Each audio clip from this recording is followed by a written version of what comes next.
Welcome to episode 2 of Lucha Rewatch, everybody. We just got finished watching episodes 5 through 8 of Lucha Underground Season 1. If you would like to kind of join us and keep up with us, feel free to try and find a way. There are a lot of different avenues that you can take, but hopefully within the next month or two, the option that'll be available that we'll prioritize is Netflix. Hashtag Netflix needs Lucha. Don't forget to keep on using that on Twitter when you can. John, what did you think of this week's chunk of episodes? Really love this batch of episodes. There were some things that came to the forefront on rewatching this set of episodes a second time that I didn't think about before, so that was kind of a treat to see. Some incredible matches got to be revisited.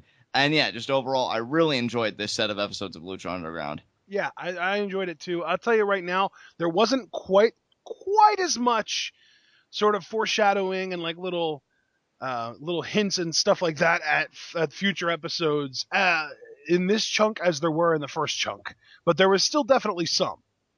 Yeah, I think absolutely. I think this chunk was really more about kind of laying down the foundation of what direction they wanted to go, and honestly, there was some surprising things that happened that I didn't really it didn't like I knew it happened, but I didn't really click with me what it meant the first watch. So let's get right into it. Episode 5. We start things out with Conan in Dario Cueto's office, keeping Puma from being the one to confront Dario, because if he would, he'd probably bust his jaw. The crew, we find out from Cueto that the crew doesn't answer to him; they answer to Big Rick. He also says that he doesn't have anything against Puma. Conan suggests a Boyle Heights street fight to Cueto for tonight between Puma and Big Rick. And then, just as Cueto is about to finish his glass of whatever it was he was drinking, some kind of alcohol, I'm going to guess vodka, but I'm not sure, Conan grabs it and finishes it off. So this whole thing was basically done as a way to establish that Puma doesn't like Cueto. Cueto wants us to think that not only does he not have anything against Puma, but that the crew doesn't answer to him. And that, Conan doesn't have any problem with stealing liquor. Yeah, a lot of power dynamics going on here, a lot of relationship based dynamics, but really cool. It's Conan going to bat for his boy, his client, if you will, Prince Puma. Yep. Dario Cueto, being the scummy owner that he is, trying to keep his hands clean of any and all affairs. And so, yeah, this is a nice opening segment that I think would really set the tone for the rest of the episode. Absolutely. Our first match of the night is Mil Muertes versus Drago. Pretty typical power versus speed match. It's worth noting that King Cuerno showed up to watch the match from the building that Phoenix would eventually get powerbombed through, and Johnny Mundo would eventually get his head driven through. And Muertes did win this match. Not necessarily a squash, but he did. When he did win, it was fairly convincingly. Of course, then we got the lick of death from Katrina. And after the match, Cuerno walked down the stairs and hit Drago with the thrill of the hunt. Yeah, I loved how this feud just kind of built up, man, and this moment was great because he hit the throw of the hunt right in the middle of that Lucha Underground symbol in the ring, and they made note of it as if he really did like make a sacrifice. He skinned his prey at least for the night. So I thought that was really cool. Mil Muertes would continue his dominant streak because early on he was just kind of running roughshod over everybody. So all the pieces fit snugly in this first match. I really enjoyed it, and yeah, just a nice little prelude to that blow-off that we would get in the Drago King Cuerno rivalry. Really well done. Yeah, I mean I think they had multiple blow-offs, didn't they? Because I know they had the last Luchador standing match, but then didn't they have another one after that too? I don't know if they did. I didn't think they did because I thought Cuerno moved on after that, but I Okay, guess it's another I reason why might we're no. You having know to what? They watch. had they have another stipulation match before that, the one where Drago face planted on the concrete. Yeah, I think it was like a no DQ match they had Yeah. before, or some type of match, and then Maybe they had yeah, it was a Boyle H street fight maybe between them. We'll find out next week when we watch episodes 9 through 12. I'm just right. trying to remember the exact order of the way things happen. But regardless, up next we see a Johnny Mundo video package. Talks about how he's been known by a lot of names, but here in Lucha Underground, he's Johnny Mundo. Talks about how everywhere he's ever been, politics have always gotten in the way, and he couldn't get to the top because of that, because he refused to kiss ass. So rather than fighting an uphill battle, he just kind of bailed, left, and pursued some of his other passions. It says here when he heard about Lucha Underground wanting the best of the best, and they were all about fighting for pride and honor and that kind of stuff. He was interested, and here he's going to be able to be himself. I remember when I first saw this video package as the Mundo mark between the two of us. I loved it. Yeah. I loved what he had to say. And watching it again, it's so interesting because I like the imagery and everything they use, because really looking back at these earlier episodes, it would make his ultimate transformation in his feud with Alberto El Patron, which I can't wait to recover that again with you. It just makes all the more sense, because there's one image that really sticks out in my mind. He's sitting in a throne surrounded by these women. I don't even know if that was maybe a subtle pod shot at maybe like Triple H thinking like he's the King of Kings. Oh, it had to be. It had to be, because this whole thing happened after Triple H's entrance like that at WrestleMania 30. Right. And, but his whole imagery and, like, driving the cars and saying, like, his acting as well as fame, these aren't exactly babyface attributes. In fact, when I really think about it, I'm not saying this is a criticism because, hell, I've been a fan of the guy for years and I always will be, but the only really babyface thing about Johnny Mundo is his exciting offense. Because when you see imagery like this... Well, and the fact that he's associating himself with Prince Puma. That is true. But I think when you look at him as a standalone figure, and you see him surrounded by this opulence and these women, I'll give you tweener. He's basically been a tweener all season, and he just turned full heel when he put Alberto through the window. Yeah, that's a good compromise to me, because I look at that and I'm like, yeah, this guy isn't exactly a hero, but I think when you surround him with that kind of imagery and make these kinds of associations, it makes the transition to a full, complete alignment, to your point. Makes it make all the more sense. So I'm really glad I got to rewatch this second time, because it really clicked for me. So yeah, this is great. And what's really cool, if you think about it, is he talks about how politics got in the way. If you really think about it, that's kind of what went on with Alberto El Patron later on in the season. Alberto El Patron showed up from a different promotion, and because of the fact that he already had sort of an established name, not because he really earned his stripes in Lucha Underground, but because he came in with a name, he got title shots. Yeah. And, if you want to take it one step further, in a kayfabe sense, a more kayfabe sense compared to the Patron sense, Mundo tried using politics because he had curried favor with Dario Cueto, showing Cueto that violent side, and that's how he ended up getting All Night Long later. So, yeah, really interesting stuff here. I'm really glad I got to re-see this. Yeah, absolutely. Up next, we saw Mil and Katrina in the hall, and Dario Cueto shows up. And Katrina tells him that they know the darkness that he's trying to hide. That Mil Muertes learned long ago that you can't keep darkness locked away forever. And then we get like this long kind of intense pause. Mil and Cueto make eye contact, and then we just cut away. This was so cool, because it's really like, we can even think back when Katrina confronted Cueto in his office to try and get Mil a shot at the Lucha Underground title towards the very end of the season. She told him that nothing can stand up to Mil Muertes, not even the monster that you have locked away in that cell. And that was the point I was going to raise. And actually, I've really enjoyed like all these confrontations between Katrina and Cueto throughout the season. I don't know how many they had, though. It feels like it was only a handful, not really that many. But they all seem so important. Because I know you and I, in a couple of reviews, would always kind of, fantasy book or get excited about, oh, what if Mil Muertes ever confronts Matanza? And honestly, rewatching this, and we're going to rewatch the other confrontation that you just alluded to, it really does feel that way. Yeah. Because, we know, I'm not making any spoilers here because, we do call it rewatch and everything else, and it's fresh in our minds. We know how Ultima Lucha panned out. Yep. We know that Mil Muertes and the Disciples of Death are on top. But Katrina has had these brushes with Cueto. I'm wondering if one of the big stories for Season 2, which should be picked up on Netflix, again, Netflix needs Lucha, will be Mil Muertes and just the Age of Death colliding with Matanza.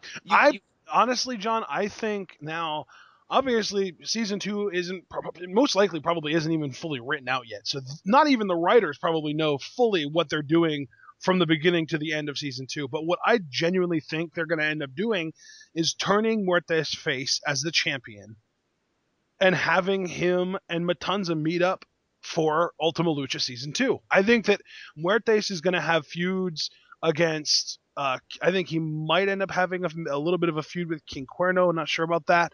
But I do think he's going to have a definite feud with Pentagon in the second season. And I think that the kind of the big overarching storyline that started in this season that's going to have its blow off in the second season is going to be Muertes versus Matanza. And it might even, here's the thing.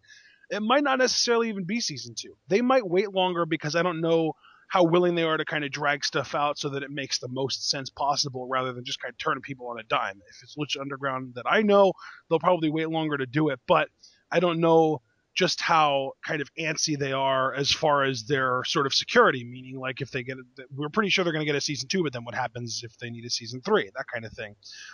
But they could wait until season 3's Ultima Lucha to do the whole Matanza Muertes blow off. I don't know. They might not do it at all. I think they will just because they're very good at when they drop hints following up on them, but we'll see. Not to belabor the point, but there is one more thing I want to raise as possibility. Okay. That I've been thinking about. See, because really the antagonism here, and we come to learn that in season 1, again with the confrontation you alluded to and the confrontation we're talking about now. It's not between Muertes and Matanza, but between Katrina and Cueto. What if the story for season 2 really is control over Matanza? What if Katrina gets in Matanza's ear to turn on Cueto? What if the end of season 2 would be Matanza killing Cueto and aligning with this age of death in Mil Muertes, Katrina, and the Disciples of Death? Well, what if Katrina and Cueto were related? That would be something. We don't know Katrina's last name, or if she even has one. That's true. All we know is that she came upon Mil Muertes after the accident. And what we do know is that Cueto's family is a bunch of freaking Fruit Loops between Cueto himself and Matanza, who we know is his brother. Yeah. I'm telling you, dude, me personally, because I recognize, at least from season 1, that the antagonism, again, seems to be between Katrina and Cueto. I'm telling you, man, it's funny because, like, I have this thought, like, what if Cueto and Katrina are brother and sister? And admittedly, it's got a lot to do with Mr. Robot. yeah. You know, that will have its influence. But my money is on either that relation, because it wouldn't surprise me at all. Or, again, we just go a more straightforward route, but still a very fun route in my view. Yeah. Katrina gets in Matanza's ear. Matanza kills Cueto. And then he's unleashed because Katrina's saying, why are you keeping this darkness locked up? Darkness should be freed. Or something to that effect. I get what that could be really cool. Yeah. I don't know. She seems to think that Muertes is stronger than Matanza, though, so why would she even bother?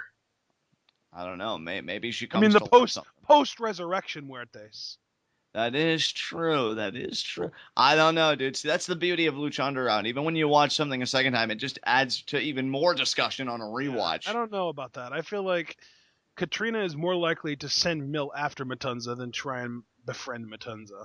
Yeah, but maybe, though, it would be a combination of the two. Maybe she sends Mil Muertes after Matanza, realizes he can't win, and then she tries another one of her manipulations like she did with Phoenix. Who knows? I'm convinced that you literally just want Katrina to build up the most badass stable in history.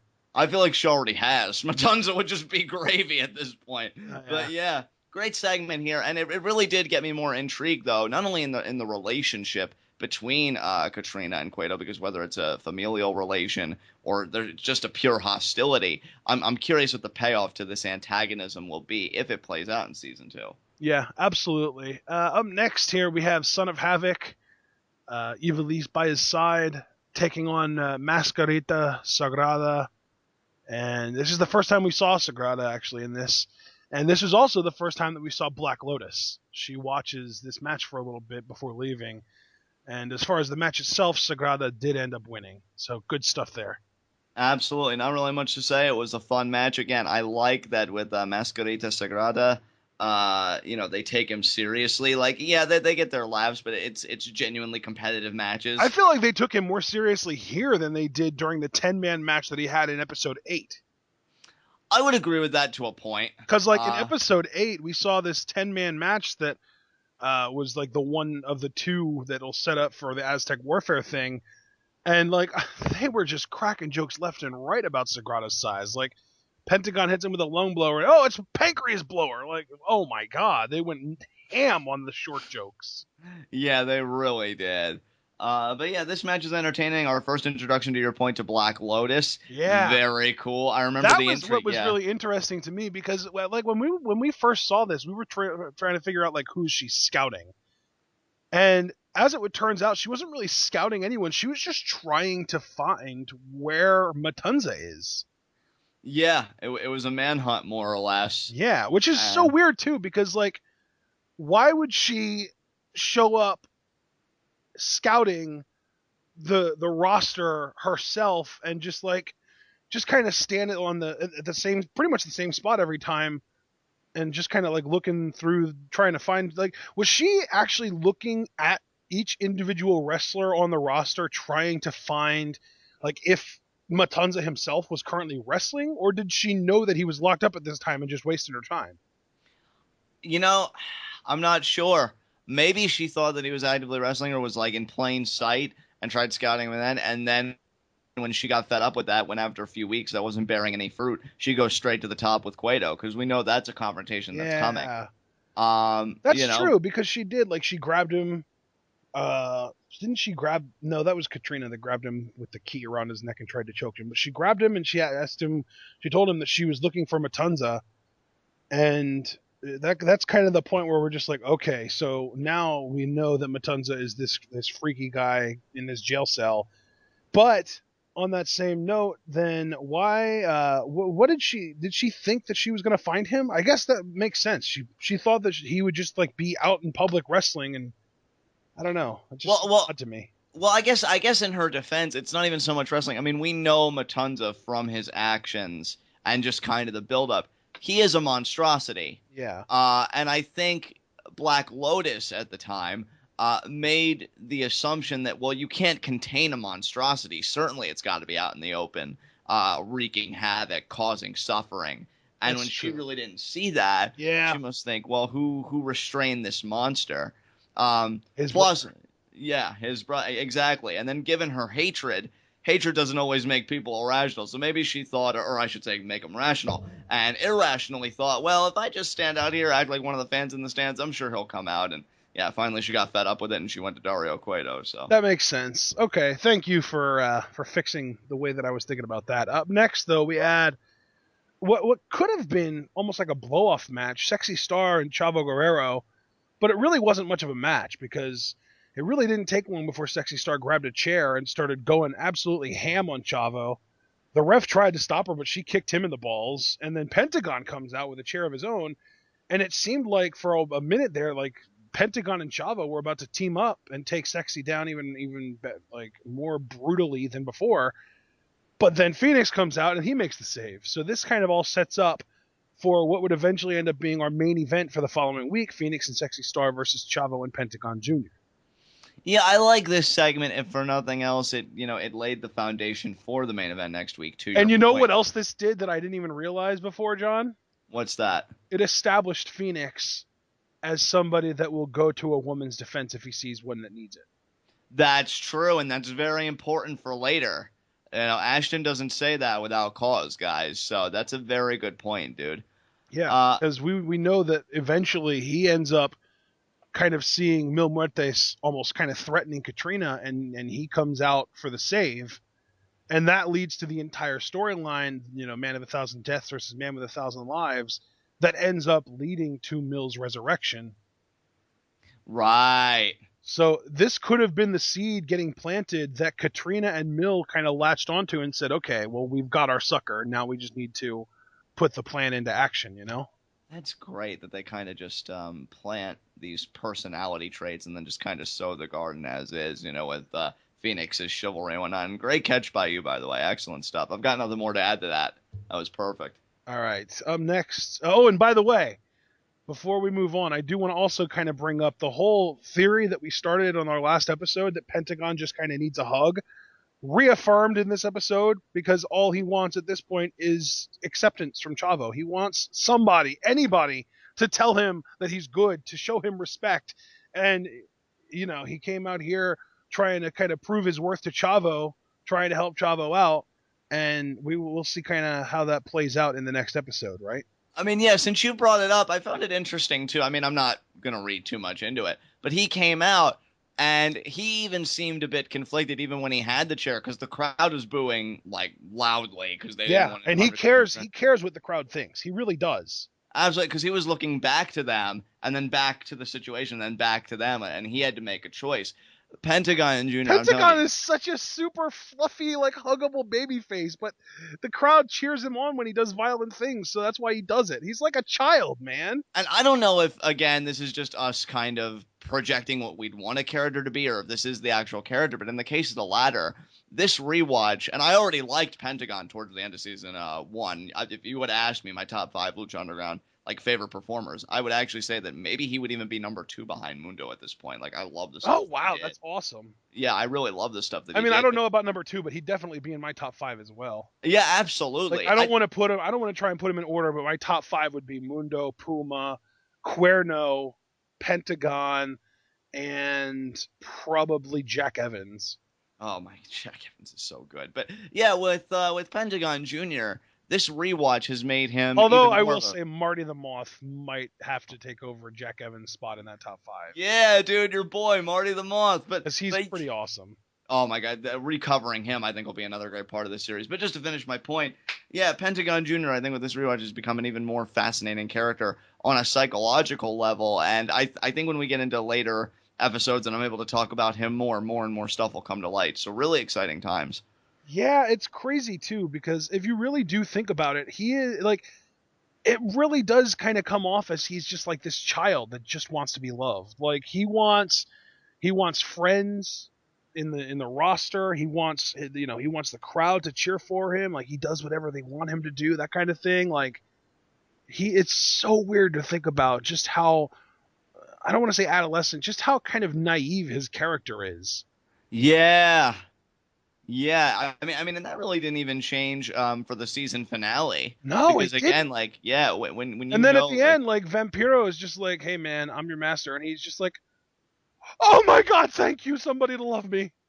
and he hugs him and everything. Yeah. And then you see in the post credits. I wish I could hear. Did you ever hear what Vampiro said him and Pentagon had to do next?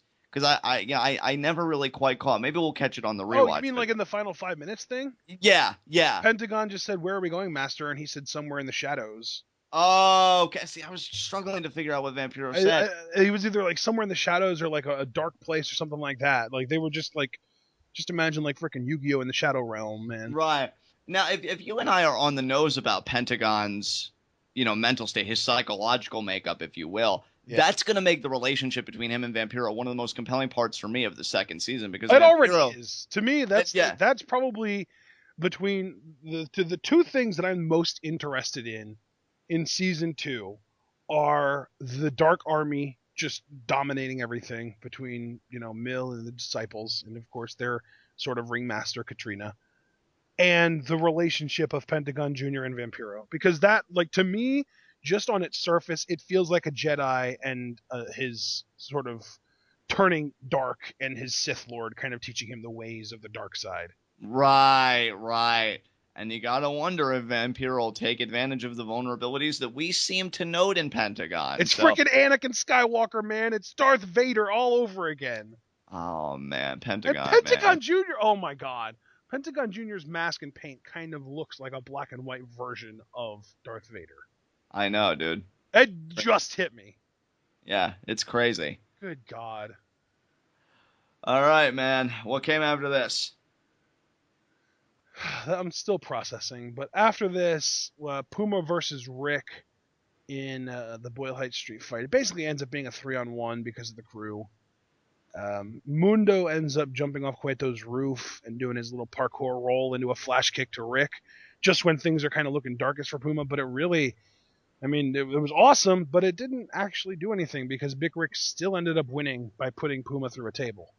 Yeah, after there was a miscue between Puma and Mundo accidentally clocked him with a chair. Yeah. So, and they played that up like, oh, Mundo caused him. Was it accidentally, though, John? Was it really an accident? Well, I mean, as the authority on Johnny Mundo, I'd like to say that I find such accusations not only baseless, but malicious. And if anybody else continues to spread them, I will sue. Dude, he's a heel. So, putting that out there. He's a heel. Well, now, but back then, I mean... What if he was a heel back then, too? Well, what proof do you have? He just hit Puma on the head with a chair. Oh, you and your circumstantial evidence. But Big Rick still gets the win. And, I gotta say, like, I love how they, especially considering what it did culminate into, Yeah. I can really appreciate the tension they tried to build up the second time around. Really good stuff. And I gotta say, well, no, you know what? I was gonna make a point, but I want to save it when we get to a particular episode, so I'm gonna hold Oh, off on that. okay. So, yeah. Said episode being as a part of this chunk, or you're actually gonna? Yeah, this chunk. Yeah, this Oh, okay. chunk. All right. Well, I mean, heck, that was the main event. So let's get to episode 6 now. Big Rick in Dario Cueto's office. He signed a big money contract here. Cueto tells him that he brought in Mundo to prove that your reputation and your, however much flash you have doesn't matter. No one is safe. He talks about how violence being his favorite kind of entertainment, and talks about how with Rick, things are about to get a whole lot more entertaining. Yeah, I love, Translation, things are about to get a whole lot more violent. For absolutely. those I of you love, that didn't connect those dots, and I'm assuming most of you did, I'm just kind of clearing things up. An yeah, elephant in the room situation. I love the early relationship between, Big Rick and Cueto. Big Rick, just really such a good heel, and Cueto, of course, the perfect kind of scuzzy business character. In fact, I gotta say, because you and I were really affirming, like in the middle of the first season, I think, especially towards the end, what a great character Cueto was, and just rewatching it, I feel like my convictions are just reaffirmed. Like I wouldn't take my foot off the gas, if you will. I do think Dario Cueto is the best authority figure in this kind of realm, in the pro wrestling realm of television. Just so good how he always tries to, make deals and curry favor with other guys and scurry out of other things, and just unbelievable how this guy works. Yeah, he's great. So, yeah, nothing really much more to say about this segment. Do you have anything else you want to say, or can we move on? Up next, Ivelisse and Son of Havoc are in the ring. Evie is kind of complaining about Son of Havoc needing to wrestle a woman and then a mini. She says for him that he is sick of it.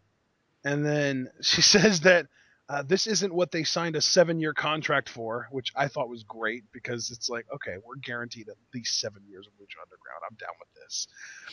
But this isn't what they signed up for. And then Son of Havoc said that, and then I love this too, that just the wording. He's challenging anybody in the back who has the balls to come out here and take him on man to man. And cue Pimpy. Yep, Pimpinela Escarlata. Fun match. Scarlet Pimpernel. Fun match. But you know what was interesting about this match? And this is the strangest match to take one of my mental notes from, but I did. Because we know what happens later on, at least between Son of Havoc and Ivelisse, just that whole dynamic there. And you know what he blames her for, like, you're the reason why I'm on this losing streak. And then that was the turnaround for him in a later episode. And there's actually substantive evidence there. Because the episode prior, and that's why I wanted to save this point for this particular episode, Ivelisse tried, like, getting involved against Masquerade, but Masquerade ended up trying to, like, dive on her, and then Son of Havoc tried to shield Ivelisse from it, so he ate offense he didn't have to, lost the match there. And then with Pimpinela, I mean, Masquerade does come out at one point, starts chasing Ivelisse around the ring. I think they go in the ring together. That distracts Havoc, and then Havoc gets caught by Pimpinela. So, yeah, when he says, you're the reason why, and even though Vampiro would probably make it seem like, oh, well, that's because she's a nag, or she's this, or she's that. No, it's really because, it's the truth. Like, there were the really pivotal moments in Havoc's matches were the ones where Ivelisse was involved. So I really like that they don't make it seem like a baseless claim here. That's awesome. I didn't even really take that into account. I'm so glad that you noticed that and were able to point that out. Yeah, man, absolutely. That's so smart. And yeah, you're absolutely right. It does seem like that's a running trend. Yeah, and that's what makes it work. I think that's what was really able for the crowd to just pop to him. And you know what? I'm so glad for that too, because if that wasn't the case, then it would have come down to, oh, well, is it because she's a nag or this or that? And it would have seemed so regressive, at least at the time, because you and I were already harping on the commentary with how it treated women. And then to kind of use a woman's attitude, kind of stereotyping that and being like, oh, of course it's going to drive men away, would have been really like a turnoff as a viewer. So I'm actually glad they laid a groundwork for Havoc to want to genuinely break off this relationship with Ivelisse. So good stuff. I dig that. And not only that, but I mean, really freaking, she's speaking for Havoc too. So she's the heel. Yeah. Like, she's the one saying, like, Son of Havoc didn't say, I am so sick of all this degrading crap. No, she said, that Son of Havoc had to wrestle a woman and then a mini, and then he kind of got down on his knees and he was acting like he was fighting a mini. But then she said, like, she literally said, and he is sick of it, and she like screamed that. And it's like, wow, like this dude can't speak for himself. And so it was awesome to kind of see him later on, obviously in the season, kind of break it off with her, and in a sense, kind of bringing back what he said, kind of grow his own set of balls. That's an amazing point. See, you said you didn't really consider like the match interferences and stuff. I didn't really consider that. So I think we've really put together just the fracturing of this relationship. Really Yeah, cool. it's cool too because like if you think about it, she really does wear the pants in this relationship. Oh, certainly. Yeah, and that doesn't change later on. There is no shift in the power dynamics. But, I do like it that way. I think it's entertaining that way. But yeah, And Pimpinela. speaking of wearing the pants in the relationship, good God, Johnny Mundo strangles Dario Cueto in the locker room and threatens him. And Cueto's just like, yeah, fine, I'll get you the 100,000, but if you hurt me, you're not going to get anything. And this was the scene that we remember so distinctly. Johnny Mundo taking Matanza's cell key as an insurance policy. Yes, wearing it around his neck, saying, well, I am going to collect, so you better back it up. And I like that. See, that's so good, too, because I don't want to, like, nitpick and, like, overly dissect, but I feel like most baby faces, like, they take the heel at their word, and then they get suckered.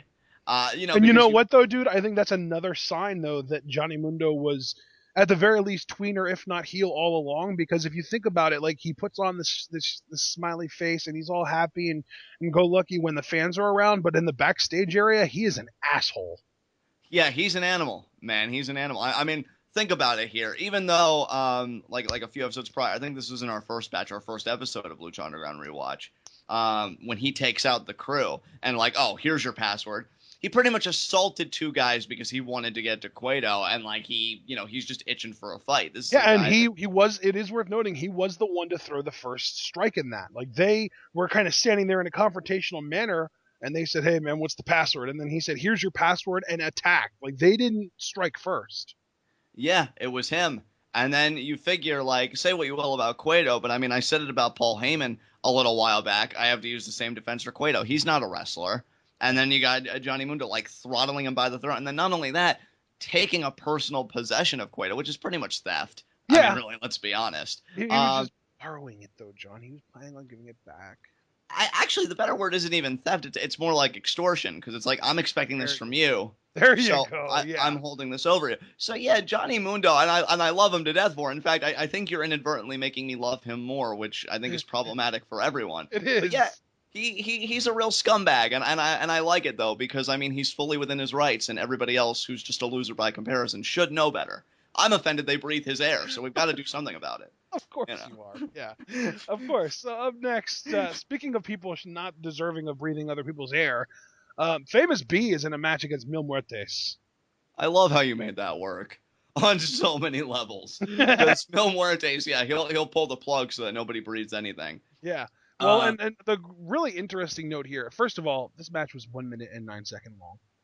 Right, just squash. Right. Total dominance. But the interesting note that I wanted to point out as far as commentary goes, Vampiro implied that Katrina is the one with the agenda here. Yes. He kind of was the first person really to really kind of come out and imply that Katrina was the one that had like the dominant position between these two, and that she was the one that was kind of in control. And boy, would that ever become evident later on. I think Katrina, other than Cueto himself, I do think that Katrina is the most interesting character in the first season. Just, who is she? That's the question. That is actually... Because we've gotten so much fleshed out from everyone else. Like, we know that Cueto is a rich businessman who loves violence. I mean, that's not necessarily a deep character, but we know something about him. Literally, the only thing that we know about Katrina is what we've seen of her on screen. We know that she is, I guess, in a relationship maybe with Mil Muertes. I know she was early on in the season. It kind of seems like it was more of a professional, like, she kind of controlled him towards the end of the season. But then, like, where does she come from? How did she end up with Mil? All we know about their backstory is that she was the one that found him in the earthquake rubble. But then the question has to become, how much older is she than him? And like, how does that work? That's a great question, too, because during the accident, the big earthquake, Mill's just a boy. Yeah. So, I mean, and here's the thing too: if Katrina, because a term I would use in one of our Lucha Underground 2 hours, which I think is an important term, and that's why I'm bringing it up again. She's succubus-like with what she does. Yeah. So maybe she's this unearthly creature. Maybe. I mean, and here's the beauty of it: with Lucha Underground's aesthetic and its way to tell. Beg pardon? You never know. Yeah, you never know. Like with its aesthetic and its way of telling stories, they can take that liberty. They can say outright, "Yeah, Katrina's a succubus," and I'd buy it. I wouldn't ask any questions. I'd be like, "Okay, let's move on to the next thing." But that's actually the most important question, Ashton, when we consider the army of darkness, the army of death, whatever you want to call it. Who is Katrina? She's leading the helm of everything, and I feel like everybody, they got their video packages, or we got a bit of insight. We don't know anything about this woman except by her association with Mil Muertes. We don't know anything about her as an individual. Yeah. And honestly, I feel like that makes her just a slight bit more intriguing than even Matanza, because at least with Matanza, we know he's related to Cueto and that he killed Black Lotus's his parents. We don't even know that, because we don't know how much truth and how much lie Cueto was telling at the end of the season. That is true. But I do still feel like at the final analysis, we know more about Matanza than we do about Katrina. So yeah, I'd actually even have to give the edge to Katrina, believe it or not. Yeah. As like the most, and like you raised that point, you really got me thinking now. God damn it, I'm like, who is she? But yeah. Well, that's the thing. Who really is she? Like, we don't know anything about her. It's crazy that we can know so much about so many people in a wrestling program, and we have all this amazing backstory and all these colorful, amazing video packages that keep on dropping. And yet the person who is really behind the most dominant force in this promotion and the man that would end up being the champion by the end of the season, we know nothing about. And that's crazy to think about. I'm really, you know what? My wish now for season 2, I've got all these wishes for season 2. I want a Pentagon push, a King Cuerno push. Come on, Netflix, get on it. I think the one big thing I want now, because of you, is I want more Katrina backstory next season. And you don't even have to do it. Honestly, with Lucha Underground, I wouldn't even want them to do it in like a video package or something. Give us little tidbits throughout the season. Maybe, I don't know, make it into like a storyline. Maybe there's some kind of conflict and it forces her, to kind of go back to her past in some way or something. Just do it in that narrative that I know they can, because I want to know more about her now. Like, I'm really curious now that you raised these points. Yeah. And by the way, I know that it was earlier on, but I do want to say Matt Stryker took a little pot shot at The Miz earlier on in the night. That was hilarious. Yeah. Because during the Son of Havoc Pimpy match, he starts listing off male superstars with really effeminate tendencies, and he finished that list off with The Miz. I just thought that was hilarious. That was great. Yeah. So props to Matt Stryker. You got a lot of stuff wrong early on in the season, but you picked it up really, really quickly, and you got way better. Yeah, absolutely. Yeah, I would say that this, like by episode 8, he was a lot better. I would agree with that. I think that his sort of like his best work started probably in the very next episode, episode 9, because I would say in episode 8, some of like the Sagrada jokes and stuff were a little bit annoying, but after that, like that was him getting it out of his system. You know what I mean? Right. So, all right, guys, let's move on. We get a Drago video package. I love this freaking video package. This was really the thing that made me like super, oh my God, who is this Drago guy? The whole thing was, what do you know about dragons? The history books say they were protectors. They could fly and that they destroyed everything in their path. In their time, the dragons ruled the earth and they struck fear in the hearts of even the bravest men. But time was not kind to dragons. They had to adapt, and eventually they went extinct. But one arose as a man. What do you fear, John? The man or the dragon? Love this video package. Love the narration especially. I think this is the video package for me that really crystallized, oh my God, Lucha Underground has the best, again, going back to that aesthetic and everything, going in pro wrestling right now. Because I freaking love the way they tell stories or they build hype, their video packages. It's like they go the extra mile and their stories within themselves. And I really appreciate that.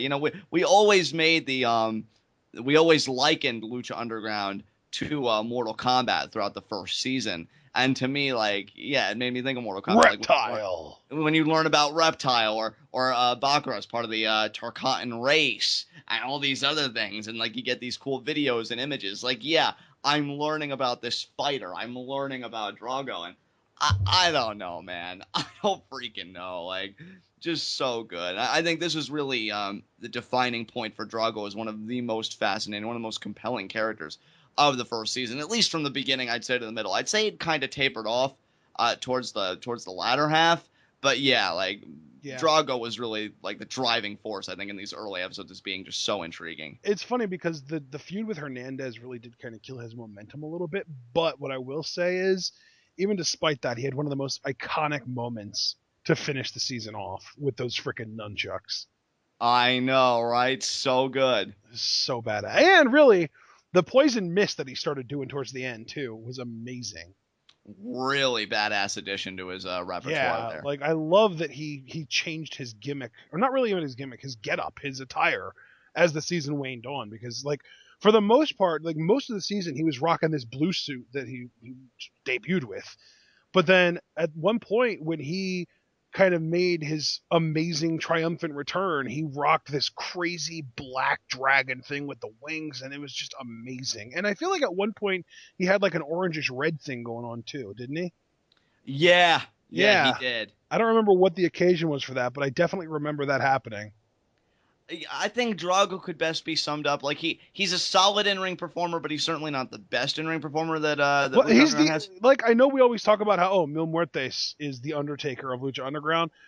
Drago might not have like that supernatural like spirit demon whatever kind of gimmick, but I feel like he's more similar as far as the role he plays to the Undertaker, because he's not, Mark Calloway is a great wrestler, but he's not the best wrestler. Just like Drago is a great luchador, but he's not the best luchador. It's all about the fact that he's this aura about him, the gimmick, the sort of effect that he has when he steps into a room, the look, and the way that he's written, all kind of combined to make this perfect package.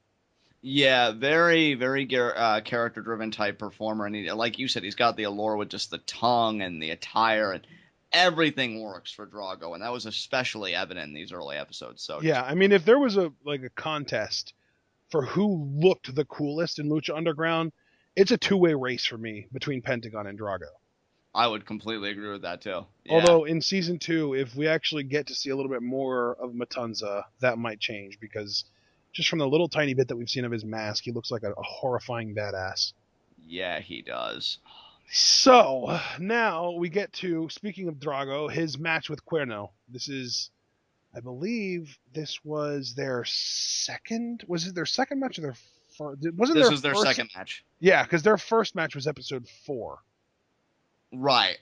Yeah, that's right. Because then, that's right. Because we had that whole discussion about how, like, in episode 3, Drago, Phoenix, and Pentagon had the triple threat, and Drago wasn't involved in the finish, so Cueto made him have like this test against Cuerno, and he won that. But now he has his second match against Cuerno here, and this was another match, the second week in a row now that Black Lotus shows up. Yes, she does her scouting. She leaves moments later, so no really revelatory kind of developments there. Right. But good back and forth here between Drago and King Cuerno. Ultimately, though, Cuerno does win after the throw of the hunt in the middle of the ring on the Lucha Underground, in-ring symbol. As he did kick out of the dragon's tail. Yeah, that was a nice moment. This was the first kind of hint that thing wasn't just unwinnable against, unbeatable. Yeah, exactly. It kind of came out, like, because when he first did it, I was like, how the hell do you even kick out of that? Kind of the same way as like Jack Evans with his bridging roll-up thing that he does. And yeah, this was Drago went for the dragon's tail relatively early on, and Cuerno had it scouted and then followed up with, I think, with like a jumping enziguri. But then, yeah, Cuerno arrow shot suicide dive, throw the hunt right on the emblem in the middle of the ring, and he gets the win, like you said. Yeah, I loved Cuerno's approach to this match, because I believe there was one point that Drago got a flurry of offense, and King Cuerno just he put the referee in front of them, like he slammed the referee down on the mat, but not enough to cause a DQ, just to create that space, and he left the ring. I just really in these early episodes, especially because I told you towards, the latter part of season 1, towards the tail end of it, that I had really begun to appreciate King Cuerno. I think And that's Cuerno might just be, when you look at the in-ring ability as far as technical goes, the psychology, the ability to portray his character, even the fact that he speaks English as well as Spanish, I think he might be the best all-around performer in Lucha Underground right now. I would completely agree with you. I mean, really, because I look at King Cuerno, especially in these early episodes when maybe I didn't appreciate certain mannerisms of his as much as I should have. Yeah. He has got it all together right now. He does. He really does. I gotta tell you, man, he's like, to me, what's a good wrestler to compare to? Because Jericho. Chris Jericho, I think, is a good level, but I think the difference is he's like a Chris Jericho in his well-roundedness. Randy Orton, I think, is another good one, but I think he's also got like that bit of a Cesaro in the sense like his stock is high, but it's not as high as where it could be. So I feel like he's a fusion of like all those guys because everything is together for him right now, and I know Lucha Underground knows it. It's just like, when are they going to strike? Because I'm telling you, he can win that Lucha Underground Championship, and he could carry that company as a great heel champion. I have no doubt in my mind. It's just that Mil Muertes is the hot ticket item right now, which, I mean, obviously the faction's amazing, and I love everything going on there. But, man, is Cuerno not fun to watch, because, I mean, I love watching this guy go. He's great, just yeah. Amazing. I feel like, you know how in Lucha, not just Lucha Underground, in like AAA and Mexico wrestling, that kind of thing in general, sometimes there'll be like the evil version of a gimmick that shows up, and like Pentagon is the evil version of the Octagon character. You knew that, right? Right. I feel like King Cuerno is the evil version of Prince Puma. And that very well could be. Yeah. I mean, why the hell not, right? I mean, they even had like a little mini program, as we know, which that'll be another amazing thing to revisit. And that contrast. I mean, the hunter and the animal. You don't get any more of a dichotomy than that. Well, and that's the thing. I really wanted to follow King Cuerno throughout the season because I feel like every single feud, possibly maybe even every single match, I don't know if I would go that far, but definitely every major feud that he had was against somebody with an animal theme. And now, we even know heading into season 2, he's targeting Phoenix. Yeah. Like, King Cuerno is everything that I wanted Leo Kruger to be. Just one question, though, to kind of test up your theory, because it's an interesting theory, and you've got me pondering it. How does Johnny Mundo fit into that scheme? Because they had a little program themselves. Yeah, that's true. I don't know. Well, we'll figure it out. We'll pay attention to see if they refer to Johnny Mundo as any kind of an animal. Yeah, I think you're onto something, though. I really do. Like, that's interesting. But yeah, this is a fun matchup. And man, the King Cuerno character, I mean, to your point, Ashton, the most well-rounded character in Lucha Underground right now. He's great. But up next, Johnny Mundo comes out. Well, as far as the whole Cuerno Drago thing, after the match, Cuerno did grab Drago by the head and just screamed, "The hunt has just begun." And I thought that was cool. Really awesome line delivery there. So anyway, then Mundo in the ring, he demands Cueto give him his $100,000. Big Rick interrupts him, tells him to shut the hell up. But Mundo really just wasn't taking any of Big Rick's bullshit at this point. He puts him down, suicide dive, and then Mundo starts counting down. And when he gets to like 8 or 9, Conan shows up at the top of the ramp, at the top of the steps, and tells him that he owes that money to Puma because of all of these attacks that he's been bringing to Puma with like the crew and Big Rick and stuff. And this kind of distracts Johnny Mundo long enough for Big Rick to nail him from behind, at which point Puma shows up to even the odds, which obviously Vampiro brings up, well, now Conan and Puma are at odds because Conan doesn't want Puma to have anything to do with Mundo. Puma's just such a nice guy that he wants to help. And the crazy thing in hindsight is that Conan really was the babyface in this situation. Yeah, he was trying to protect Puma from Johnny Mundo's business, and especially given what we would know later about Johnny Mundo, Conan was, right? It's still so weird to think about that, yeah, Conan didn't do any backstabbing or anything like that. He really was trying to protect Prince Puma, which will make it even more intriguing for Season 2, because we know Conan got disposed of. Puma's no longer the champion. Will Conan try and help Puma back to the championship? Will he take that road of redemption with Puma? I think at this point, I'm going to believe whatever Conan says, because He started the season talking about how Johnny Mundo was bad news, and halfway through the season, Johnny Mundo turned into bad news. So I feel like Conan might be like the writers channeling themselves to tell the audience what's gonna happen. He might be. And, I again, like you said, I think in our first edition of Lucha Underground rewatch, we thought that role belonged to Vampiro. I know I And did. Yeah. yeah, They I caught certainly me, man. did. They got me I hook, certainly line, did. and sinker. Oh, me too, man. I mean, all day, every day. But we misfired, and it was really Conan. So yeah, I'm with you. If Conan reemerges in season 2, and I think another question is what will he reemerge as? Because nobody seems to come out of the casket the same way they went in. Yeah. But I mean, they could just use that to write him off completely. He could just be dead. I mean, if you think about it, last time we saw somebody get the casket closed on him, it was Muertes, and he was dead until Katrina revived him. That's true, and it really worked for him because he was already kind of an undead kind of Character. He had Right. some kind So of supernatural vibe when a mortal like Conan gets put in that thing with the lid closed, you have to wonder, is that just the end of Conan? Yeah, it could be a sense of finality there. We'll see, but it doesn't change the fact that in the moment you're right, and that he really was the voice of reason, the authority, for Puma, and in a good way, trying to lead him in a good direction. But he just didn't take heed. Yeah, he made that mistake, and it hasn't bit him yet. I don't think Johnny Mundo has done anything terrible to Puma yet, but it will down the line. Oh man, we'll see, man. But yeah, but here's the thing: all this stuff going on, of course, it eventually ends up devolving into Mundo and Puma fighting each other. Right.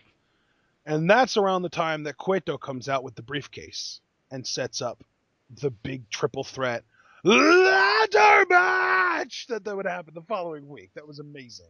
Are you aware that El Rey Network actually uploaded a video, I guess, around the time that happened, which is just him saying ladder match for 22 straight minutes? I think I do remember seeing that, and it's still amazing to this day.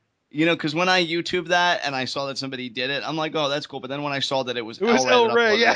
Yeah, it's like, that's amazing. What great initiative. And see, I just got to say for a moment, I can't believe I'm about to have a little conversation about this, but I love that, places like El Rey and whatnot have their finger on the pulse to, how the internet responds, how the internet works. Because they knew, somebody was going to jump on that, so why not them? Yeah. So smart.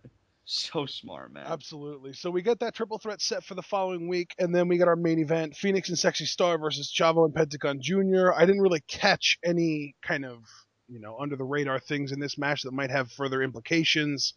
It was just a decent match that Sexy Star and Phoenix ended up winning. Yeah, they got the win. Chavo didn't even bother to break up the pin because I believe it was Phoenix playing defense. And yeah, Pentagon Jr. left high and dry. And, that does kind of bring me back to another point, though, because you and I were talking. I think it was a conversation we were having, before this recording. I think it was yesterday.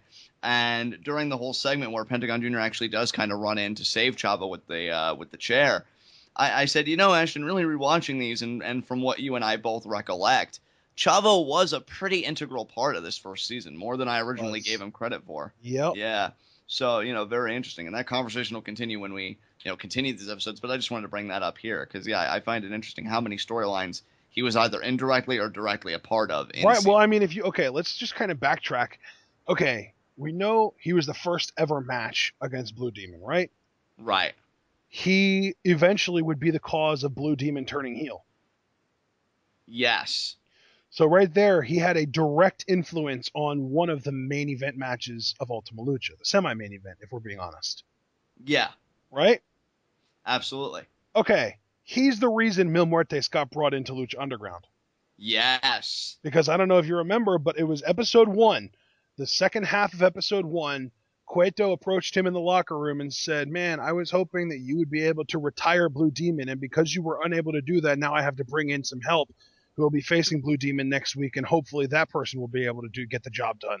And it ended up being Mil Muertes. So now, not only did our semi-main event have a direct influence from Chavo, but the man that would eventually end up holding the Lucha Underground Championship was only brought into Lucha Underground because of Chavo Guerrero failing. Wow. Yeah. Right? Yeah. And now we see Chavo kind of led to Pentagon his kind of downward spiral too, didn't he?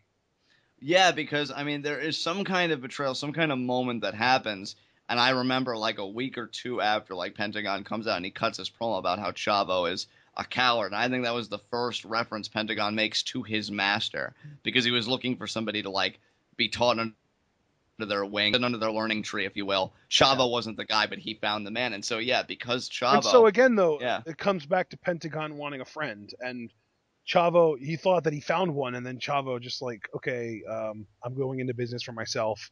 And Pentagon at that point, you just said it was a week or two later. So we've got to imagine that sometime behind the scenes, Pentagon heard this dark voice whispering to him, like I'm imagining an anime here, where some voice is whispering to him like, hey man, you want a friend? And he's just like, yes. And the guy's just like, yeah, go break this guy's arm. And he's just like, okay, master. And he goes and does it. God, poor Pentagon, but maybe I know, not. How sad is it though? Like, it's sad. He's such a puppy dog. It's sad, but I guess going by this character sketch that we've produced in these 2 episodes of Rewatch, maybe it was a happy resolution. I mean, he got what he wanted. But yeah, man, Chavo, he really was the glue that bound a lot of things together. At least, like, again, either directly or indirectly, storyline-wise with these characters. So it's really cool to think about. But yeah, Phoenix and Sexy Star get the win. Yep, episode 7, we start things off with King Cuerno versus Superfly. A fly is an animal, so we can have that. Cuerno was pretty dominant. Drago ended up showing up on the same building that Cuerno was a couple weeks ago to watch the match, and Cuerno won pretty decisively. Yeah, I love the bit of commentary here, because when he hit Throw of the Hunt, did Cuerno on Superfly, Vampiro's like, yeah, he knows that Drago's watching him. He doesn't care. He's like, look at this. And then you have King Cuerno just staring right at Drago. And I thought that was really cool, like imagery and just kind of interplay back and forth. Yep. So yeah, really enjoyed that match, and for nothing else, because it found a clever way to build that tension between these two. I don't know how or why, but somehow every single one of King Cuerno's feuds started at the top of that building. Right, though? How crazy is that?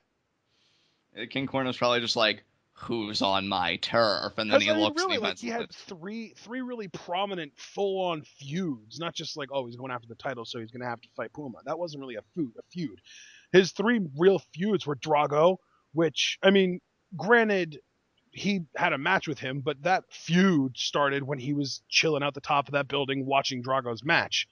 And then the second feud with Johnny Mundo, which started with him at the top of the building watching a Johnny Mundo match. I believe it was against Cage, and then costing him that match. And then the third feud was against Killshot, who kind of was the one that took the initiative, I believe, and wasn't Killshot the one that watched King Cuerno in a match from up there? That's correct. Yeah, so all 3 of King Cuerno's major feuds this season started at the top of that building. Unbelievable. That building Crazy. is cursed. The consistency, though. I know, right? Speaking of consistency, up next we get a Pentagon Jr. video package. They say that he was born in Mexico, but in order to learn how to win, he had to go far east. They basically bring up the samurai and how the poor weren't allowed to wield weapons in feudal Japan. So some of the samurai turned to the ways of darkness, and they brought up the whole zero fear thing with Pentagon, and this was just really well done. They showed about he was willing to kind of stoop to lower levels than other samurais in order to win. Yeah, like you said, an embracing of the dark arts. Again, I love how this thing was shot. I love, like, the final shot with kind of teasing that he was going to be bringing an armbar with him, like, in the future, that transformation. They showed him breaking 2 different people's arms, dude. Yeah, man. But especially that closing shot with him breaking the guy's arm, I thought was really well done. It definitely. So, really cool stuff. Yeah, it was cool. But then we get Chavo versus Phoenix. Chavo has Pentagon Jr. out there with him. Phoenix has Sexy Star. Notice, though, I like the way they did this, because if it would have been Pentagon versus Phoenix or Pentagon versus Sexy Star, I feel like Chavo would not have shown up to support Pentagon, because this is not a mutual relationship. This is just Chavo using Pentagon as a meat shield so that he can get what he wants. Yeah. You know? Yeah, absolutely. So, yeah. Vampiro says that he digs the dark vibe of Pentagon, but that he's making poor career choices by hanging out with Chavo. So I thought that was notable, because this is kind of our first hint of Vampiro taking an interest in Pentagon. Yeah, taking a shine to him, but just thinking, man, I don't like the company he's keeping. Yeah. And, interesting. Good matchup here between Phoenix and Chavo. Chavo, surprisingly, that's another good thing about our rewatch, because sometimes I forget some of the results. I thought Phoenix had this in the bag, but Chavo actually got the win I here. know he won with a frog splash too, but you know what though? It was because of Pentagon. Yeah. Because Phoenix was setting up for what was looking like a top rope move, whether it was like a 450 or whatever, on Chavo, but Pentagon grabbed him by the foot while Sexy Star was complaining to the ref, and then that allowed Chavo to set up for the frog splash and win. But then as Chavo and Pentagon were leaving, Sexy Star gets on the mic and tells Chavo that she's not done with him. Blue Demon's coming back, and I quote, "He's coming back for you, pendejo." And then Chavo's looking all irate, like, what did you call me? And then, yeah, that's pretty much the end of that. But really, nice little teaser there that Blue Demon, would return. Sexy Star being that messenger of death, I suppose, or, just saying, yeah, your debt's going to be paid. So I really like that. Cool way to kind of, foreshadow for a future event. And a solid matchup that preceded it. So good stuff. Definitely. Up next, we had our first Cage video package. And you know what? I almost didn't like this because in this video package, he said to lose isn't just to get pinned, it's to give up. And it's like, dude, you got beat so many times this season. What does that say about you? He did. And I loved it too because you really couldn't tell from this first video package, at least in my opinion, what alignment Cage was going to be, because he comes out with that line, which seems like a very inspirational line, very babyface-esque line. But then like he says prior to that about how he's not a superhero because superheroes are make-believe. You know what I mean? Talking about, I simply want it more. I'm not a man. I'm a machine. They call me Cage. It's like, dude, you started off with this inspirational quote, but then you made it about yourself, and you're a douche. I could just picture somebody being like, do you really believe your own hype that much? And then he'd be like, I am the hype, and then just snap him in half. I'm not a hype. I'm a machine. There you go. That Mojo scrub down at NXT is the hype. Oh my god! Now I want to see Cage just destroy Mojo Rawley. It would be pretty glorious, wouldn't it? Exactly, like Cage's existence. So yeah, this is the first tease we got. I remember you being excited because didn't you know about Cage before this? Because you had a better finger on the pulse on PWG than I did. I had heard of him. Right. I had heard of him, but that was about it. So good stuff, man. Good stuff. I mean, it was after this that we ended up starting to watch PWG, believe it or not. Yeah, this is kind of the turning point. Yeah, that's right. The first ever PWG show we watched, I think, was Black Coal Sun last November. Oh, man, that was such a good show. It was. So, yeah, first Cage vignettes and all this stuff in emotion, even for Twilwell, again, watching PWG. So, yeah, that machine gets things done. It's quite efficient, if you will. Absolutely. Up next, then, we had the big triple threat $100,000 ladder match, Mundo, Rick, and Puma. Bale ended up debuting in this match as just a random fan wearing a Pentagon Jr. mask. He attacked Mundo from behind, but at the end of the day, it didn't matter because Johnny Mundo is just too powerful for him to affect him. And while I completely agree with you that Johnny Mundo is superior to the rest of the human race, I know that's not what you said. I did, and it's still true nonetheless. I've got to say, in all sincerity, and I was waiting for this match, I really love the crew. Like, we'll call this crew, I don't want to say version 1 because that makes me think of Matt Hardy, but yeah, crew version 1, with Big Rick and these guys. I thought their heel work, particularly in this match, was phenomenal. Yeah. Because I'll be honest, and again, this is just the utmost sincerity coming from me. I love Puma. I love Mundo. That goes without saying. But they just did the spots. They just maximized their atmosphere. Look at all the cool stuff we can do with that, with ladders. I feel like Big Rick was the best performer in this match, and that's crazy to think about because when you have a match with Ricochet, pretty much again, this right. Well, I mean, he's just kind of telling the story that he's afraid of heights. Exactly. Well, I liked how how first of all, he was the powerhouse, so completely negating those guys, and then rather than just getting a really big ladder, first he tries using the crew, which is just an ingenious heel maneuver, and makes you really look like a chicken shit. And then when those guys are taken out, your love of money so much drives you to try and go for that $100,000, but not without a bit of ingenuity, using 2 ladders to support yourself. Yeah. I felt like Big Rick did amazing heel work here, and I really felt like he was the standout watching this match a second time. Yeah, the first time, it's crazy to think about how far he fell off. Really, after this match, it feels like was kind of the start of his downfall. which is really a shame because, I mean, he would have one last burst of like greatness, and I think you know what I'm referring to, which we'll cover later, you know, the whole putting the eye out and then the whole vendetta thing. But he was never quite as good as this match in my Just mind. as a Like, pure this performer, right? was probably the best heel work he did. Exactly. I feel like this is the best work he did all season because here's the thing, guys, and this is just me being honest. When I watched this the first time, obviously I'm all about, oh, Mundo, Mundo, Mundo. Mundo's got to get his money. Mundo needs to get paid. Like, I want him to get that briefcase and shove it down everybody's throat. But when you're able to watch it a second time and really devote to a true analysis, I got to say, like, yeah, Big Rick really stole the show here for me. I really loved what he did here, both with the crew and just as himself as this behemoth. And honestly, I can even remember back the first time when we watched it with the introduction of Bale, you know, with the whole mask and everything coming in, and being so pissed because what preceded that was Mundo's low blow to Big Rick. So I'm like, oh man, that's the finish. We got this. And then like my heart sank because I'm like, oh no, are they giving it to Big Rick? So they really created for me genuine drama, which I'm used to because it's Johnny Mundo and he never really wins the big matches. So I just loved how this whole match was done on the side of the heels. I thought it was just superbly executed. Yeah, it was really good. And honestly, I didn't even realize just how good it was until you just kind of talked about it because you make a lot of really great points. Yeah, man. I Yeah. mean, Big Rick's use of the crew, I think, was just brilliant.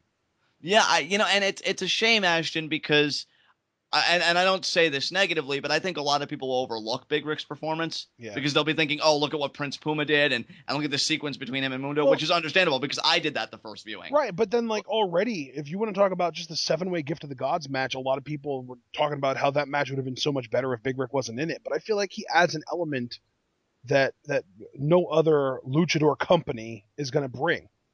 Well, I think it goes to I think Big Rick. I don't know what he was doing when he was gone from WWE. Maybe he honed his craft, maybe he didn't. But he's definitely got a presence about him that I think he's tapped into. But more Yeah. importantly, you got to leave it to Lucha Underground to utilize that presence properly. Yep. I mean, because here's the thing. Let's be honest here. WWE, you know, they tried turning him babyface at one point and giving him the Intercontinental title, and he was just this smiling, dominant guy. No, Lucha Underground's like, dude, you're a behemoth. And you look so intimidating. Let's put you with these guys that you're running with. Let's make you a kind of enforcer for this sleazy boss type, but let's make your driving motivation greed. It seems very simplistic. It's not supposed to be a character of depth. It's supposed to be a driving force for babyfaces to overcome, at least in these early episodes, and he does the job damn well. In fact, if I'm really grateful for anything about this rewatch, it's that now I've been given a second chance to give Big Rick the credit he deserves because I felt like I really glossed over him the first time, and I feel bad about it because these early episodes, he was brilliant. I wish he actually would have kept this consistency throughout the remainder of the season because I think he was one of those, I don't want to say underappreciated heels, but maybe he could have done more than ultimately what he did. So, yeah, just wanted to put that out there. Absolutely. Yeah. All right. Well, all right. That was our last segment of this episode. So let's get to episode 8. This was a really quick episode, it felt like. I think that the timestamp from beginning to end without commercials is only like 41 minutes long or something like that. We had our 2 10-way matches. The first one being Pentagon Phoenix, Mariachi Loco, Puma, Cuerno, Sagrada, Rick, Drago, Superfly, and Son of Havoc. And really, this was just about as chaotic as you would expect a 10-way match. That's one fall to the finish kind of match. One of my favorite sequences where there was just a ton of like 3 or 4 different guys just teaming up with each other to just kick the living crap out of Big Rick. Yes. I love that he was really singled out as the target of this match. Yep. And again, like it comes back to just because he's not an amazing worker and he doesn't do flippy shit and that kind of stuff doesn't mean that he's not an asset because he still made it easier to tell a compelling story in this match. Certainly. Yeah, I completely agree with you there. I mean, you had that. You know, just great spots from all the high-flying types. You got great Lucha Libre here. So great back and forth there. And then, I mean, the finishing sequence between Puma and Phoenix. Good. Well, no. Hang on one second. Before we get to that, John. Right. Another note. At one point in this match, Pentagon kicked Mascarita in the face. Yeah. And who was the first guy to pipe up? Vampiro. I totally just became that guy's fan, he says. Yeah. I took a little mental note of that too. I'm glad you brought it up though, because I wouldn't have thought to. You could really see Vampiro's appreciation. In fact, Ashton, when Pentagon starts going on his tear, I'm gonna really prick my ear up for Vamp's commentary, because I remember him being a fan of it, but I just want to re-listen again to see if he says anything in particular. Yep. That same match, I gotta say, one spot I liked too. I liked the whole back and forth and then inadvertent working together between Masquerita and Pentagon, where he does the whole monkey flip using him. Like, Pentagon launches him off his feet, and then he pretty much, I guess, kind of sentons or monkey flips like to the outside onto somebody. Yeah. That was really cool. That was a nice spot. I'm like, damn. So and then there was the whole sequence where Cuerno hit the bow and arrow on Drago, and then I forget who it was, but then two other guys did flip, like suicide dives over the top rope onto those two guys, and then Pentagon came off the top turnbuckle to hit all four of those guys. It was crazy. I hate to rewind all the way back, but you saying King Cuerno reminded me of something else that I really liked. Yeah. I loved how in the opening minute of this match, like you said, like everybody seemed to be pouncing on Rick. What was King Cuerno doing? He was perched on the top rope. He was picking his spot. Oh, I didn't even catch that. That's brilliant. That makes him even better. No, dude, like I caught that and I'm like, you know what? I thank you so much for mentioning King Cuerno, because that's another thing that would have slipped my mind. I love that. Man. He's because too good, man. The biggest compliment you gave King Cuerno throughout season 1 episodes of TwitWow for Lucha Underground, you loved how just like the little mannerisms that related back to the hunter gimmick, and what's more being like a hunter than picking your spot. Absolutely. Everybody's going after the big game and Big Rick, and Cuerno's like, nah, I pick my spots. Speaking of big game though, John, this match ends with the biggest game, the man that would end up becoming the Lucha Underground champion getting pinned. Yes. Phoenix pins Puma with a Fire Thunder Driver. Dude, what's really interesting is that in this particular episode, and I feel like I'm about to pull some G1 climax shit here, but all the relations we get, because Phoenix pins Puma. Puma was the first ever Lucha Underground champion. Phoenix would go on to be Gift of the Gods. But then Phoenix would have a match later. I mean, I don't want to jump the gun, but we all know, like, he had the match with Muertes. Right. And he loses, and Muertes would be the current champion. Again, Phoenix, the Gift of the Gods. But they also had that feud on top of it. It's crazy to see how even if they didn't mean to, all of these relationships connect now in hindsight. And let's not allow ourselves to forget, Phoenix pinned Puma. Phoenix got beat by Chavo the week before. Yeah, that's true. That's true. So, really crazy to think about, man. Yeah, and speaking of Chavo, we get into our second 10-way match that was Chavo Guerrero, but he was in there with Ricky Mandel, Sexy Star, Pimpy, Famous B, Cortez, Cisco, Bale, Johnny Mundo, and Mil Muertes. Fun matchup. I want to point out, just if you didn't have enough of an idea of how important Chavo was to the beginnings of Lucha Underground and the early goings here, these first 10 episodes, I would say, all 9 other people were in the ring. His music hits out, and he comes out separately. Yeah, dude. He got his own entrance in a match involving Johnny Mundo and Mil Muertes. I'm almost insulted. Almost. I am insulted. What is that? But he also ate the first bit of offense because Sexy Star wasted no time. She did like a senton to the outside onto Chavo. I mean, say what you will about maybe Lucha Underground trying to make Chavo come off as more important than he really is. I think that the main reason they did this was exclusively so that Sexy Star had reason to get this match started hot. Oh, absolutely. Just jumps out there, does a seated senton to Chavo, and we're underway. Like, yeah, that's awesome. Yeah, really enjoyed the pacing of this match. Being a battle royal, obviously it's not first fall to the finish. It's eliminations. Muertes dominated everybody. And, that was really cool to see, just him kind of imposing as well. I like how commentary made note that he was going into this match undefeated, and it was big stakes. You know what, though, John? There is, and we'll talk more. You know what? I'm going to save it. You continue what you were saying. I'm going to save it for when we actually get to the main event. Okay, dude, if you're sure. We ultimately come down, though. I mean, did you have any spots you wanted to pick out in this battle royal? Not really. There weren't a ton of really exciting spots in this. We ended up kind of getting it narrowed down to kind of the 3 people that we kind of figured it would. Chavo, Muertes, and Mundo. Yeah, Chavo ultimately gets eliminated after a flash kick when he straddled on the rope. Yeah. And then it comes down to Mundo and Muertes. And this was a fun match. These two guys put on some good stuff. Oh, this was a great back and forth. Even now, rewatching it, I did find myself getting into it a little bit.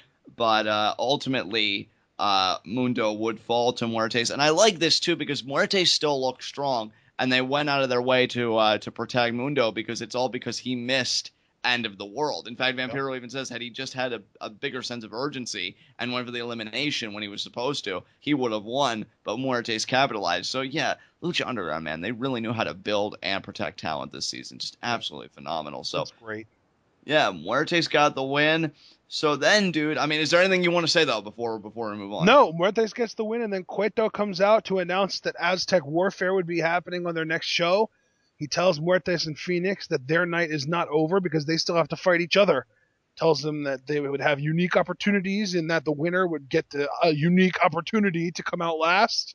Most likely spot to win Aztec Warfare, and the loser would have the unique opportunity of coming out first and having to fight through 19 other men to win. Yeah, unique opportunity indeed. And I don't know if you remember, this is just because I've watched Aztec Warfare a grand total of like 7 or 8 times in my life. Obviously, we know Phoenix ended up losing to Muertes in this match, but who comes out second in Aztec Warfare? Frickin' Johnny Mundo. So, like, it feels like this was all just a facade, and that Cueto really just put all of his favorites at the end anyway. I love it too, because Johnny Mundo pretty much took silver in that battle royal, and he still gets the number 2 spot. Well, he took the opposite of silver in the battle royal. He took silver in the battle royal to determine who got the special opportunity. Right. He comes out. So he came in second. So he comes out second. Yeah. Cueto, man, what a dirtbag. But yeah, I really. But now though, yeah. Phoenix and Muertes, I mean, what is there to say? It's the first of many matches that they have, and easily the least exciting of the just series of matches that these guys would end up having. I want to say though, and this has been really intriguing me, Katrina has interfered in pretty much every single one of Muertes' matches up to this point, including this one. Right. It's always just a simple grabbing the other guy's foot when they go against the ropes. But I don't know if you noticed this or not, but after Muertes' resurrection, she stopped interfering in his matches. Oh. Wow. Very interesting. So it's like he needed her to win these matches as dominantly as he did. But once he got resurrected, he didn't need her help anymore. Do you think that could kind of be played up this season? Maybe that he doesn't really need her? I don't know. It goes back to what is she exactly? Well, I mean, obviously, I think that, honestly, what it is, I think that he still needs her. He just doesn't need her to interfere. Because if you think about it, he draws power from the stone, which she's in possession of. Yeah. So now, rather than him being dependent on her physical interference, he's dependent on her literal existence because her presence at the ring comes with the stone that he draws his power from. Yeah, very true. And I love the little pickups you've been making about their relationship, because I never even put that together, not even close. But it really does make you think. Yeah. And yeah, just seeing this match, I got to tell you, bro, straight away, it just makes me all the more eager to revisit Grave Consequences. Yes. Because, yeah, the first Lucha Underground match to make my match of the year list, I cannot wait to see that match again. Yeah. Cannot wait. That's gonna be awesome. And I think that's in the late teens or early 20s, I think. Yeah, it is much further down, guys. It won't be for another more rewatch episodes, but it'll probably be in rewatch episode 4 or 5, but I don't know. Yeah. But I will say this. One moment that really stuck out to me in this match, there's one point that Muertes has Phoenix in like a front face lock, and then he just kind of points as if to signify the end, and then just spikes him with the DDT. I'm like, damn, man. Like, everything Muertes does, he just exudes this presence in his offense. I'm so happy that like he's champion and he's doing so well and he's in this angle now, to cap off season 1. Because, I mean, even early on, we were really thinking, like, with the announcement of this belt, oh, yeah, Muertes is going to be the inaugural champion. He has to be. Like, look how dominant he is. And just moments like that. And that was another thing, too, is that a lot of the reasoning behind us thinking that was just you talking about how it makes so much sense for them to start things off with a heel champion. That's right. I did say that. I was really big on that. Yeah. You were definitely the biggest proponent of that, because I was just like, I could see it being Phoenix, I could see it being Mundo, I could see it being Puma, or Muertes, or Rick. Like, those were the 5 guys that I had in my mind. I might not even have said Phoenix. I think I might have just said Puma, Muertes, Mundo, and Rick. Those were like the 4 guys that I thought were going to win the title. And it ended like we just like, yeah, I mean, Puma ended up winning, but you were just such a big advocate for it needs to be a heel. It needs to be a heel. It needs to be somebody that people can try and overcome.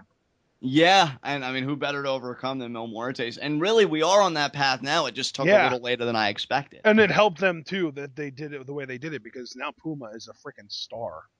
Oh, my God, yeah. Puma is made. Yeah. Puma, to me, is Lucha Underground, is what this first season accomplished. Absolutely. Like, he has become synonymous with this brand. Which will be horrifying if Ricochet gets signed to WWE, because what are we going to do then? Honestly, I don't know. Maybe just I don't know what you do. Keep the mask and just like put AR Fox underneath it or something.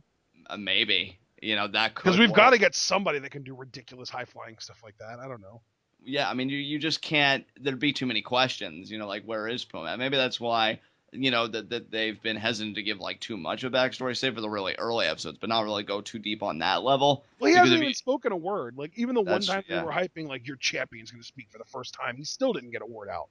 Maybe that's intentional for the reason you just explained. Like, maybe because if, God forbid, if they'd ever have to replace this gimmick, you never heard what his voice sounded like, so you're not going to be a complaint. Like, oh, I like the first incarnation of Puma, and maybe they could just keep that on wraps. I don't know. We'll see. But as long as we still have Son of Havoc, because we know he's got that 7-year contract, right?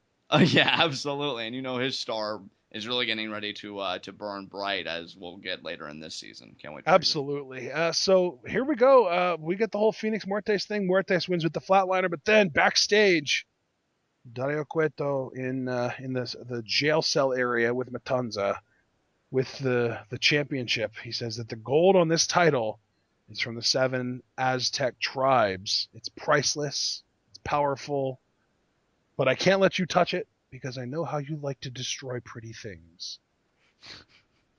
Just another great teaser for the monstrosity behind the bars. Really enjoyed it. I think this was kind of the moment, too. That and of course, the first Matanza teaser preceding it. But that you and I were just like, man, what story are they telling here? And we were sucked in. Like, I wanted to see Matanza so badly. I'm like, what is it? What do you look like? And, just crazy to think about. So this is a fun little teaser here. Absolutely. I must have watched that final 5 minutes of Ultima Lucha Part 2 a good dozen times by now, and they really did not show much of Matanza. Like, it's literally just like the bridge of the nose to not even the very top of the head, just like a part of the head. Yeah, you got a good look at his eyes, though, and those That's eyes, it. man. That's it. That's it, man. That's it. I want more. I know, man. I know. Oh, man. But anyway, guys, this was the second half. Not half. The second part of our Lucha Underground rewatch. If we missed anything, and I think we went over this with a fine-tooth comb. Maybe not the finest tooth comb, but I think we did a pretty good job, right, John? I would say so. Yeah. If you guys caught anything that maybe we didn't, please let us know in the comment section down below. We are absolutely loving using this as a way. This really, I mean, at the end of the day, this is just an excuse for us to watch Lucha Underground again. Because if we didn't have this, we would be going through withdrawal so hard. I even our friend Anthony Ashton actually messaged me on Facebook. He's a member of Pweetolf, which you all should join. Cheap plug there. But he messaged me like saying he already missed Lucha Underground. And I'm like, me too. So I'm telling you, people are going through withdrawal over this product, man. It's crazy. Yeah, like this is basically getting addicted to a drug and then being like, wait a minute, you're out, and just like using like a cheap replacement. See, right now is it too, because just like a dealer, that they give you the first doses of first season, no charge, but then they're like, oh, second season may not be, it could be October, it could be, January, and then you're like, what? And you're like, oh, nothing. Did you just say January? Yeah. How did we jump forward 3 months? I mean, that's what I've been hearing, either October or January, and then the dealer's John, just like, that was me in character talking to the guy. Right.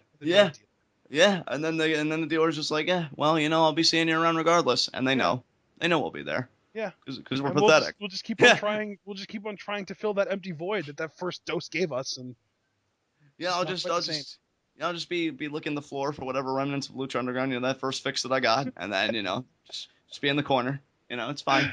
Yep. Fine. Oh man, this is bad. But yeah, guys, Lucha Underground's amazing. Hopefully you're all watching along with us if you have the spare time.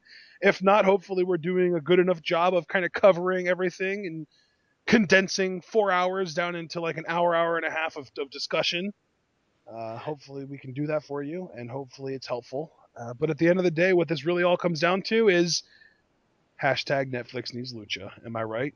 Oh, I mean, you know it. And I mean, I know you're like, if they have time. I mean, obviously, I hope you guys are taking this journey with us. If you haven't watched Lucha yet, I mean, it's not so much if you have time. I mean, you should make it. I'm encouraging you all. Leave your families. Leave your Well, and obligations that's the and thing, watch though, this John. show. The big thing for me is I want everybody to be able to rewatch Lucha Underground, but the big thing is I want people to be able to rewatch Lucha Underground in a way that financially supports Lucha Underground. And there Yeah. really isn't a way to do that right now until it gets on Netflix, which is why I'm pushing so hard for the hashtag Netflix needs Lucha thing.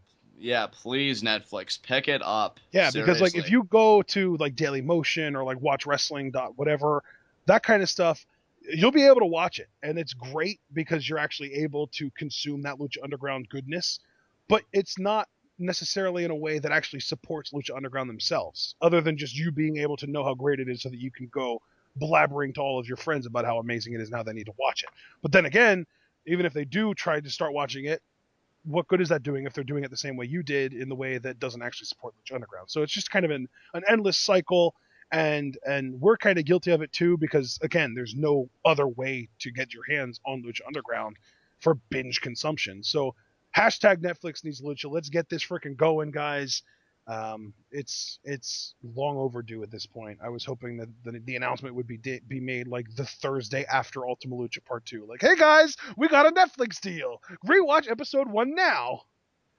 I mean, I'll tell you guys, as somebody who's quite scrupulous with his own money, like I was even talking with my family, I'll probably be getting a Netflix account if Lucha Underground, gets season 2. I mean, I just can't imagine not financially supporting these guys with the revolutionary product they're putting out.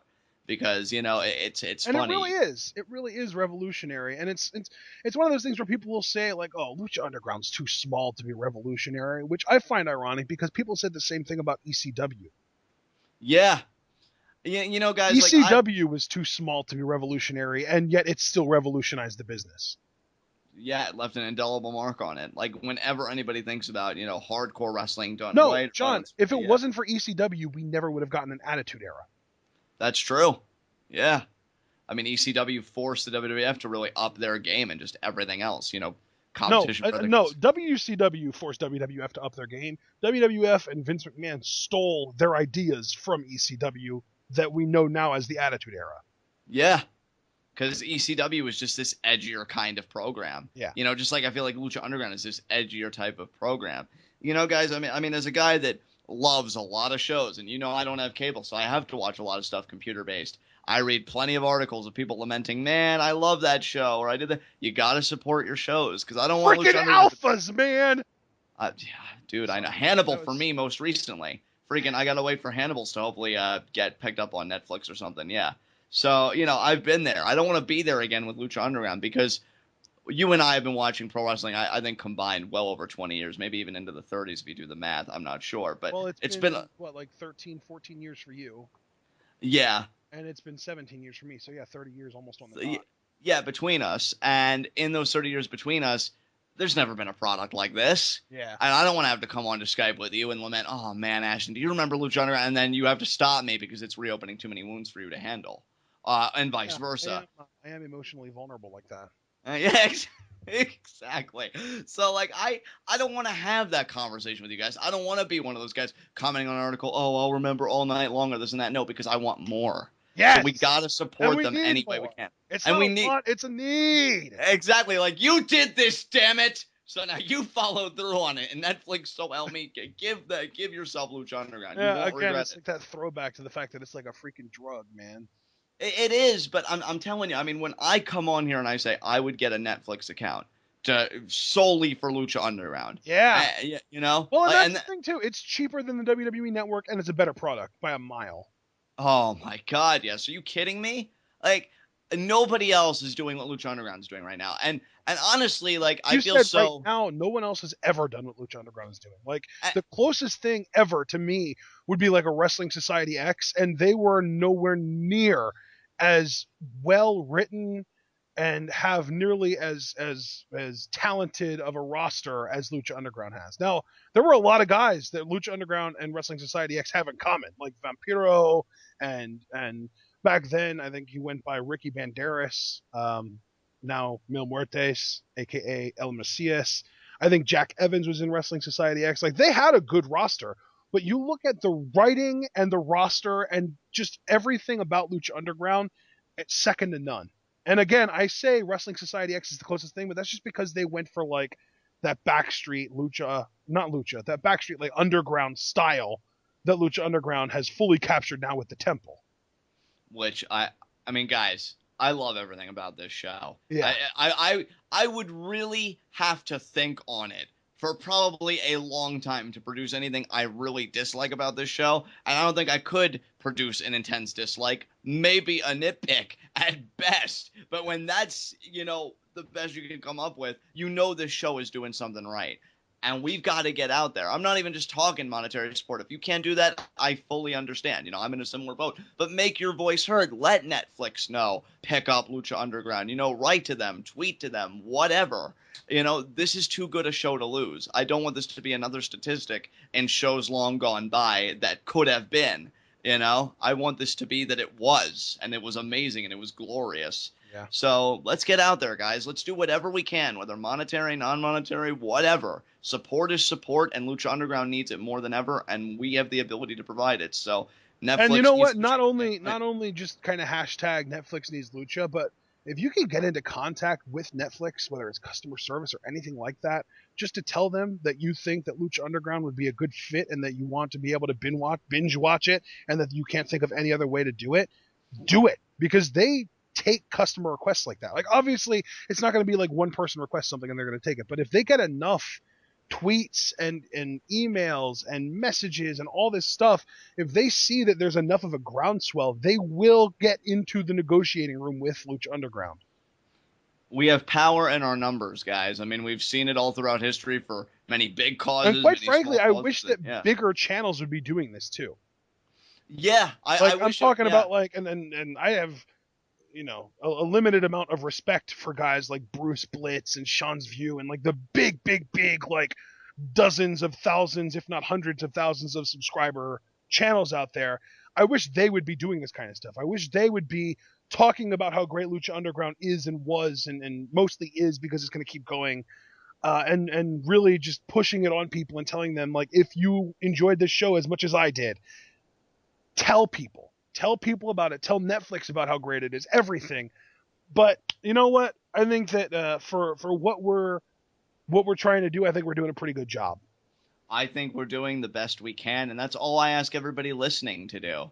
No wrestler is ever going to perform in front of an empty arena or with the knowledge that empty couches are watching their matches. We are the lifeblood of this thing for any promotion. In fact, an interview we heard, I think it was Eric Van Wagenen, saying that he's gonna miss if they have to relocate from Boyle Heights. The crowd. Because and that's another thing too. I was even thinking about that, dude. Prince Puma is billed from Boyle Heights. Yeah. So I mean that's the hero, and they have that connection, that intimate connection with the crowd and everybody who watches their product, because it is an upstart. It is a promotion that's so different. Granted, small, but so different, like an ECW, noting Ashton's comparison earlier, but that's doing such big things and such different things. I remember an interview Alberto El Patron gave where he said Lucha Underground, he pictured that being the top, the second promotion in 5 years. It can get there with our support, and that's the only way it is going to get there.